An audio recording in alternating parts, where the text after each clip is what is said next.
रामनाथ बंधु सिंदूरपूरपरशोभित गण्डयुग्मम् उद्दण्ड विघ्न परिखण्डन चन्द्रदण्डनम् माखण्डलादिसुरनायक वृन्दवन्द्यम् श्री विष्णु समारंभा पाराशर्य च मध्यमाम् अस्मदाचार्य पर्यन्ताम् नमामि गुरु परंपराम्। बोलिए सियावर रामचंद्र की। सब भूखे बैठे हैं क्योंकि खाने वाला बैठ नहीं सकता और भूखे वाले बैठे हैं। अच्छा, हम लोगों को तो खिला दो तो बोला नहीं जाता है, इसलिए खाने की परंपरा में भी नहीं रहते हैं। जयकारा जोर से लगाइए। उमापति महादेव की, राधावर कृष्ण चंद्र की, अनंत बलवंत हनुमंत लाल की। भगवान के नाम से आत्मबल बढ़ता है। 2 मिनट भगवान नाम लेंगे और फिर, क्योंकि संचालक की बड़ी समस्या होती है। संचालक पर जितना दबाव होता है उतना किसी पर नहीं, और सबको झेलना भी पड़ता है और उससे ज्यादा दबाव होता है श्रोताओं पर। लेकिन यहाँ के श्रोताओं पर कोई दबाव नहीं है। जिसका जब मन आए, तो जैसे कोई तमाशा हो रहा है, होने दो, मन आया उठ के चले गए। हमें ये ध्यान रखना है हम जा कहाँ रहे हैं। और आज शिवरात्रि का दिन है। आज का दिन तो वैसे ही भगवान के शिव के नाम से है, और उस पर हमारे डॉक्टर शैलेश पाठक ने इतना सुंदर आयोजन रचाया, और उस आयोजन में आपको कुर्सी भी नहीं बिछानी पड़ी। भोजन और भजन दोनों की व्यवस्था करके दी। हमारे यहाँ भजन पहले होता है, भोजन बाद में। ये हमारी सनातन संस्कृति है, और जिस संस्कृति में भोजन पहले भजन बाद में, वो कोई संस्कृति ही नहीं है, वो तो विसंगति है। तो इसीलिए 2 मिनट भगवान नाम लेंगे। ये पीछे हमारे कुछ कलाकार बैठे हैं, इनकी भी उंगलियां थिरक रही हैं, और हम लोग कथावाचक हैं तो हमें लगता है इनका उपयोग कर लेना चाहिए। सब लोग अपना बंद कर लिया क्या? देखिए, आइए 2 मिनट भगवान श्री राम का नाम भगवान शिव को बहुत प्रिय है। राम नाम शिव सुमिरन लागे, जानेऊ सती जगत पति जागे। जाए शंभु पग बंदन कीना, सन्मुख शंकर आसन दीना। राम नाम का अर्थ है कि हम जाग गए हैं, और यहाँ राम नाम से हम लोग भाग रहे हैं। अब हम क्या कहें, तो हिंदू सम्मेलन कहें या कौन सी संज्ञा दें? भगवान शिव राम नाम से जागते हैं, और राम नाम से ही जगाते हैं, और राम नाम ही गाते हैं, और राम नाम ही सुनते हैं। तो आइए, जो राम नाम गाते हैं वो परम धाम पाते हैं। जो राम नाम गाते हैं वो परम धाम। अभी गाइए ताली बजाकर। राम नाम गाते हैं परम धाम पाते हैं। राम नाम गाते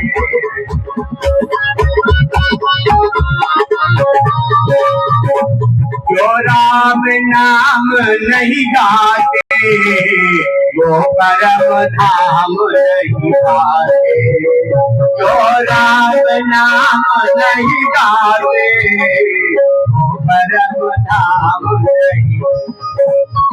जो राम गाते हैं अब सागर तर जाते हैं। जो राम नाम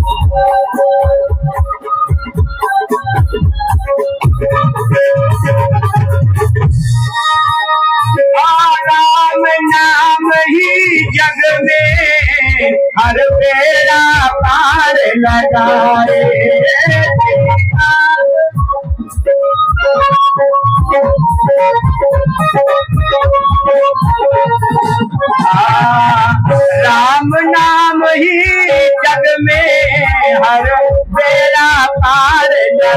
लाए, राम नाम का सुमिरन मन में उजियारा लाए, राम नाम का सुमिरन मन में उजियारा लाए। जो राम नाम गाते हैं वह परम धाम पाते हैं, जो राम नाम गाते हैं वह परम धाम पाते, जो राम नाम नहीं गाते अब सागर नहीं तर पाते, जो राम नाम नहीं गाते अब सागर। सियावर रामचंद्र की।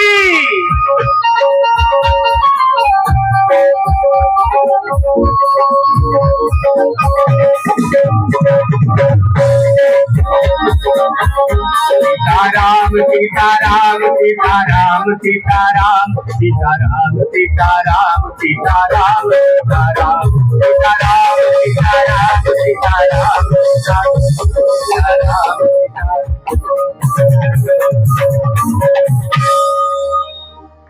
यहाँ पंचतत्व महादेव विराजमान हैं और स्वयंभू हैं, और भगवान शिव तो नाम सुनने के लिए तत्पर रहते हैं।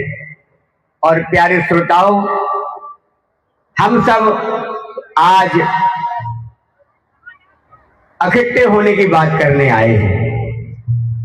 बहुत ज्यादा समय नहीं लेंगे। हमारा एक आपको सुझाव है। हमारे शरीर में 4 वर्ण बताए गए हैं।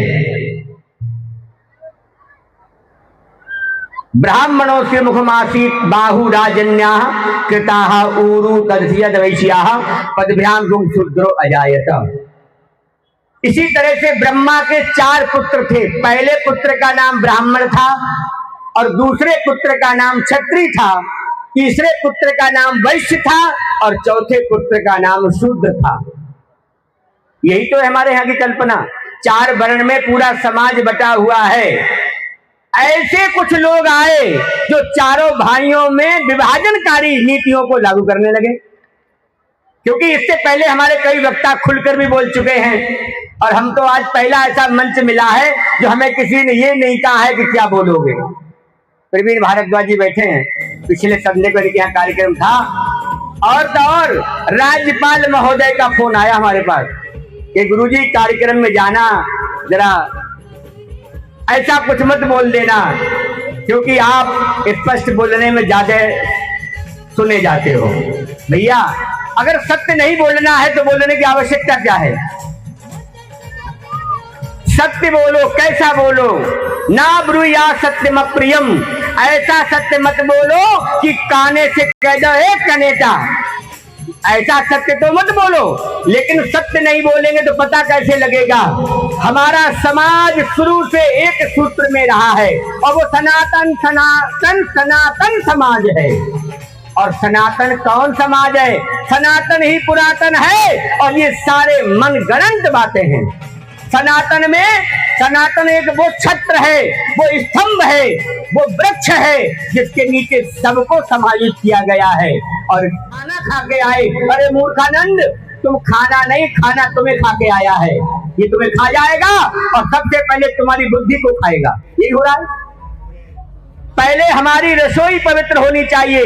जब अन्न पवित्र होगा तो मन पवित्र होगा, और मन पवित्र होगा तो धन पवित्र होगा, और धन पवित्र होगा तो जन पवित्र हो जाएगा, और जब जन पवित्र हो जाएगा तो हम जो संकल्प ले लेंगे वो सिद्ध हो जाएगा। आज संकल्प हम लेते बहुत हैं, लेकिन सिद्ध कोई नहीं हो रहा है। क्यों? हम तो मनोरंजन के गुलाम हो गए और मनमानी करते। एक होते हैं गुरुमुखी, एक होते हैं शास्त्रमुखी, और एक होते हैं मनमुखी। आप कौन से मुखी हैं?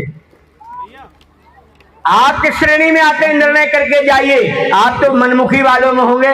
जब मन में आएगा बैठेंगे, और नहीं किसका दबाव उठ के चल देंगे, और जो आप बक रहे हो बकते रहो, हमें तो जो करना है हम वही करेंगे। ऐसे लोगों को ऐसे आयोजनों में जाने की कोई आवश्यकता नहीं है।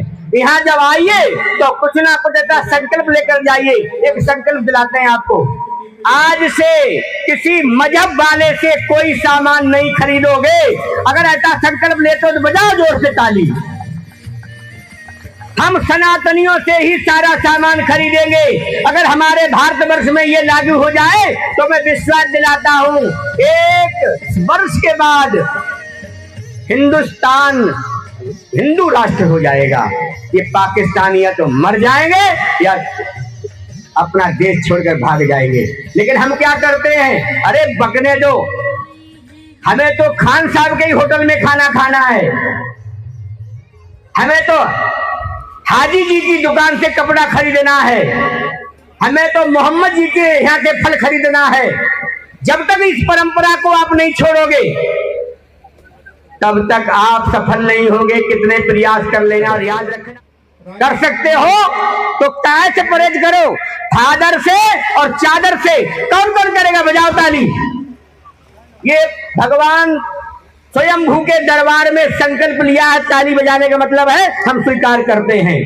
चादर और फादर से बचोगे तो हम हिंदू राष्ट्र भी बनेगा और हम आपस में न बटेंगे तो न कटेंगे।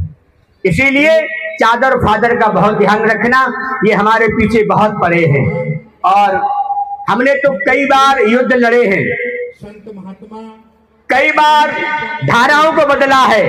और अभी भी यहाँ से जाने के बाद एक बहुत बड़ी क्रांतिकारी मीटिंग है और वो समाज के अपने हिंदुओं के लिए, सनातन धर्म के लिए कुछ कार्यक्रम आयोजन हो रहा है।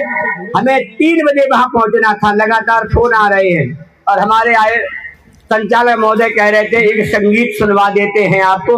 हमने कहा आप ऐसा कहते हो तो हमारा ही संगीत बजने लग रहा है। क्यों, हमें तो यहाँ से भागने की पड़ी है। और पहली बार ऐसा हुआ है कि हम यहाँ बोलने के लिए आए हैं, बोलने नहीं आए हैं। हम ये संकल्प दिलाने आए हैं जब दोबारा हमारा आपका कभी मिलन हो तो हमारी भावना एक जैसी होनी चाहिए, हमारे संकल्प एक होने चाहिए और हमारा उद्देश्य लक्ष्य एक ही होना चाहिए। जब ऐसा हमारा जीवन का लक्ष्य बनेगा तभी हम अपने कार्य योजना में सफल होंगे। और सबसे बड़ी बात यह है, आज जिस स्थान पर हम कार्यक्रम कर रहे हैं, हमने इस छिपरा को कई साल पहले देखा और मिले इस परिवार से। हमारे गुड्डू भैया ने दातागंज में कथा कराई। तब तक ये बच्चे धर्म के बारे में नहीं जानते थे, इन्हें पता ही नहीं था धर्म क्या है। और पिछली बार जब हम कार्यक्रम में आए, शिप्रा बिटिया आज हमें दिखी नहीं। जब वो बोली, आंसू निकाल के बोली, तो मेरा रोम रोम पुलकित हो गया। बोले गुरुजी, हमने तो आपकी कथा से ही धर्म सीखा है और जब से हमने कथा सुनी है तब से हमारा संकल्प बना है। और देखिए, संकल्प आपका बनने की आवश्यकता है, संकल्प लेने की आवश्यकता है। और ध्यान देना, जीवन में संकल्प का कोई विकल्प नहीं होता है। और जो लोग संकल्प का विकल्प ढूंढ लेते हैं वो अपने पैरों पर कुल्हाड़ी अपने आप चलाते हैं। जैसे एक ट्रक में कुल्हाड़ियां भरी जा रही थी और सारे वृक्ष रो रहे थे, दिखाया गया है। और ये हमारे धर्म का शस्त्र है, इसका पूजन भी होना चाहिए और इसका सम्मान भी होना चाहिए और अपनी रक्षा के लिए इसे रखना भी चाहिए। जब जरूरत पड़ जाए तो अपनी रक्षा भी कर लो, और नहीं तो 2 बातें और कहेंगे कि झंडा लगे हैं, झंडा आयोजन में तो आयोजक स्थल पे बहुत झंडा लग गए हैं। ये झंडा घर में लगना चाहिए, लेकिन घर में झंडा किसके साथ हो? घर में झंडा डंडा के साथ हो। ये डंडा काम के नहीं है। ये डंडा तो एक भी किसी पर बकरी को भी नहीं मोड़ पाएंगे। क्यों? झंडा कैसा हो? झंडा क्या है, डंडा क्या है? झंडा हमारी आस्था है और डंडा हमारी व्यवस्था है। हर घर में 10-5 झंडे होने चाहिए, डंडे में, मोटे वाले में। जब जरूरत पड़ जाए झंडा निकाल के जेब में रखो और उसके बाद डंडा का प्रयोग कर दो, सारी व्यवस्थाएं तुम्हारे अनुकूल हो जाएंगी। इसीलिए अब हमारे गुड्डू भैया भी गोली चलाने लगे। बोले अब उधर जाके बैठ जाओ, सीट खाली है। देखिए, हम लोग बोलने में स्वतंत्र स्थापित हो गए हैं, तो ऐसे भगवान शिव के चरणों में बैठकर कितने पल बिताएंगे, वो तुम्हारी आयु में वृद्धि करेंगे। और ये पंच तत्व गौशाला यज्ञशाला जो पौधशाला है, इससे हम लोग कैसे जुड़े, ये भगवान शिव ने सिद्ध कर दिया। धर्म, अर्थ, काम और मोक्ष, इनको भी जातियों में विभाजन कर सकते हो। ज्यादा न बोलकर 2 मिनट प्रभु का नाम लेंगे और फिर अपनी जगह पर पहुंच जाएंगे। और बंगला अजब बना महाराज, जामे नारायण बोले, बंगला अजब बना महाराज, जामे नारायण बोले, जामे नारायण बोले, जामे नारायण बोले, जामे नारायण बोले, ये बंगला अजब बना महाराज, जामे नारायण बोले, ये बंगला अजब बना महाराज, जामे नारायण बोले। बोलिए शंकर भगवान की, सत्य सनातन धर्म की, अधर्म का प्राणियों में, गौ माता की, जगत गुरु शंकराचार्य भगवान की, स्वामी कृपात्री जी महाराज की, हर हर महादेव। बोले सनातन धर्म की जय।